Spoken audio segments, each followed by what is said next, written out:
Hi everyone, I'm Brandon Lawrence with the Sports Network here at the 27th Annual FCS Awards Banquet in downtown Philadelphia. I'm joined by Walter Payton Award presenter Jarrett Payton. Jarrett, thanks so much for being here. We appreciate it. Appreciating it, man. It's been a great time so far being here. So we have three very deserving candidates for the Payton Award this year.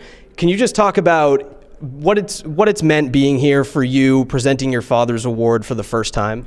It's pretty special when you really start looking at the resume of all these finalists. I mean, they're great players, but not just great players, they're great guys, and there's a reason why they're here being honored tonight, because it takes a lot to be special, but also takes a lot of hard work to be able to be nominated for, this award. And this is the biggest award, for these guys. This is, to me, the Heisman Trophy, for 1AA. And so to be here tonight is pretty special, but it speaks volumes, though, too, about who my dad was and, what he did at Jackson State. Absolutely. So you've been around football your whole life.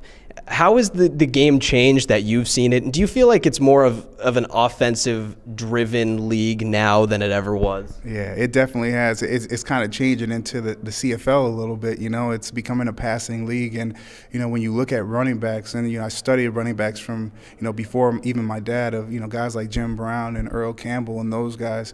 I mean, it was so – the emphasis was on running the ball. Now you can have, 2 or 3 running backs, and you got to give who has the hot hand, and it's totally changed. But to see the way that the game has changed, it's exciting now. It's a lot more. You see a lot more points on the board, I think, which is enjoyable for fans. So I don't know if this is the first time that you've seen Coach Jim Tressel since the championship game, Ohio State and Miami back in the day, but have you seen him? What have you guys talked about?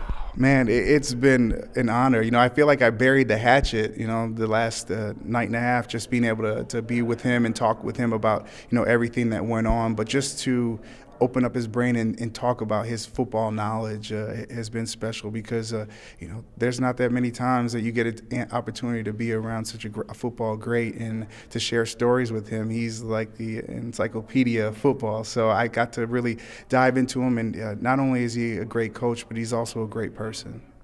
All right, Jarrett, thank you so much for being here. We really appreciate you, and we'll see what happens tonight with the Walter Payton Award.